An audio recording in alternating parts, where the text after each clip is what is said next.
everyone, this is Deepti and I simplify law on my channel. तो आज हम हमारा अगला सेक्शन देखते हैं, सेक्शन 54 एंड 55, जो डील करता है ओरल एविडेंस से। तो सेक्शन 54 जनरल रूल की बात करता है। जनरल रूल ये है कि फैक्ट, किसी भी फैक्ट को अगर आपको प्रूव करना है तो आप ओरल एविडेंस ला सकते हो। ये तो जनरल रूल हो गया, लेकिन 54 जनरल रूल के साथ साथ एक एक्सेप्शन की भी बात करता है। तो एक्सेप्शन क्या है कि हाँ, कोई भी फैक्ट हो तो ओरल एविडेंस दे सकते हैं, लेकिन अगर किसी डॉक्यूमेंट की कंटेंट को अगर आपको प्रूफ करना है तो आप ओरल एविडेंस नहीं दे सकते। तो आपको खुद डॉक्यूमेंट को ही प्रोड्यूस करना पड़ता है। डॉक्यूमेंट चाहे प्राइमरी एविडेंस हो या सेकेंडरी एविडेंस हो, लेकिन आपको डॉक्यूमेंट्री एविडेंस से ही उसको प्रूफ करना पड़ेगा। ओरल एविडेंस वहां पे एडमिसिबल नहीं होगा। तो सेक्शन 54 सेक्शन 20 से सिमिलर है। सेक्शन 20 एडमिशंस के चैप्टर में था, जो हमने एडमिशंस के वीडियो में देखा था।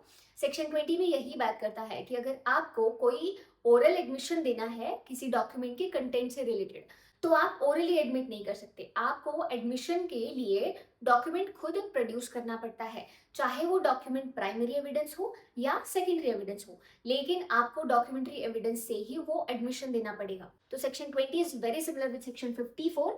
54 में जो एक्सेप्शन है वो भी बोलता है कि कंटेंट ऑफ डॉक्यूमेंट को अगर आपको प्रूफ करना है तो आपको डॉक्यूमेंट्री एविडेंस चाहिए, ओरल एविडेंस नॉट एडमिसिबल।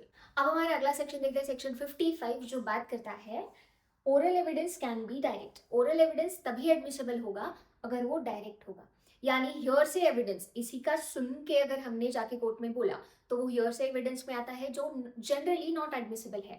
लेकिन ओरल एविडेंस अगर डायरेक्ट हो तो वो एडमिसिबल होगा। इसके 4 क्लॉजेस है। तो ओरल एविडेंस कब एडमिसिबल होता है ये क्लॉजेस बताते हैं। फर्स्ट क्लॉज है facts which could be seen. Witness अगर बोलता है कि हाँ, मैंने खुद मेरी आंखों से देखा, ये इंसिडेंट होते हुए देखा, तो ये ओरल एविडेंस एडमिसिबल होगा। दूसरा है facts which could be heard. Witness अगर बोलता है कि हाँ, मैंने ये इंसिडेंट मेरे कानों से होते हुए सुना, मैंने मर्डर होते हुए किसी की चीख सुनी, तो वो हो गया ओरल एविडेंस। वो एडमिसिबल है क्योंकि उसने खुद सुना है, उसको किसी ने बताया नहीं है कि चीख सुनी, उसने खुद अपनी कानों से चीख सुनी, तो वो ओरल एविडेंस हो गया जो एडमिसिबल है। थर्ड है perceive by any other senses of और मैनर। अभी सीन हो गया, हर्ड हो गया, यानी देखा, कानों से सुना। बाकी ह्यूमन सेंसेस भी तो होते हैं ना, जैसे कि टच हो गया, स्मेल हो गया, टेस्ट हो गया।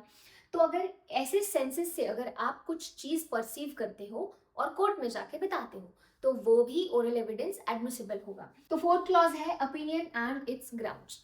तो अगर आप किसी का opinion as an evidence court में प्रोड्यूस करते हो, तो विटनेस वही पर्सन होगा जिसका वो ओपिनियन है, जिसने अपने ग्राउंड्स को एनालाइज करके एक अपना ओपिनियन बनाया है और वो ओपिनियन कोर्ट में प्रोड्यूस किया है।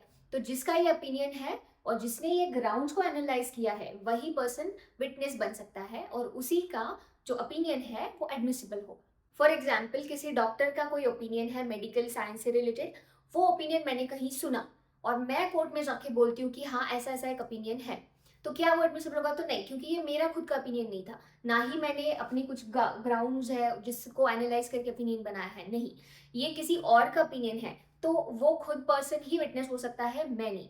ये फिर हियर्स एविडेंस में आता है। तो ये जो है चारों क्लॉजेस ये बात करता है कि अगर हमने खुद देखा है, सुना है, या फिर कोई और सेंसेस से परसीव किया है, या फिर अपना मेरा खुद का ओपिनियन है, तो वो पर्सन ही विटनेस हो सकता है और उसी पर्सन का जो ओरल एविडेंस है वो एडमिसिबल माना जाएगा। लेकिन इस सेक्शन की 2 प्रोविजो भी है। देखो, 55 का फोर्थ क्लॉज बात करता है कि ओपिनियन जिस पर्सन का है वही person as a witness court में आ सकता है, लेकिन उसका एक एक्सेप्शन दिया है प्रोविजो 1 में कि अगर वही ओपिनियन बुक में लिखा हो और उस बुक का ऑथर अगर डेड है, मिसिंग है या फिर इनकेपेबल है, वो कोर्ट में आ नहीं सकता है, तो वो बुक भी एज एन एविडेंस आप कोर्ट में प्रोड्यूस कर सकते हैं। तो प्रोविजन 2 बात करता है ओरल एविडेंस अगर मटेरियल थिंग्स से रिलेटेड हो, यानी मान लो अक्यूज का कोई वॉलेट हो गया, कपड़े हो गए, वॉच हो गई, तो अगर उससे रिलेटेड कोई ओरल एविडेंस हो तो कोर्ट उस चीज को कोर्ट में प्रोड्यूस करने का ऑर्डर दे सकती है, यानी उस मटेरियल थिंग को इंस्पेक्शन के लिए कोर्ट में प्रोड्यूस किया जा सकता है, तभी वो ओरल एविडेंस एडमिसिबल माना जाएगा। And that's it for today. I hope you understood everything. कोई भी डाउट हो मुझे कमेंट सेक्शन में जरूर पूछना and I see you in my next class.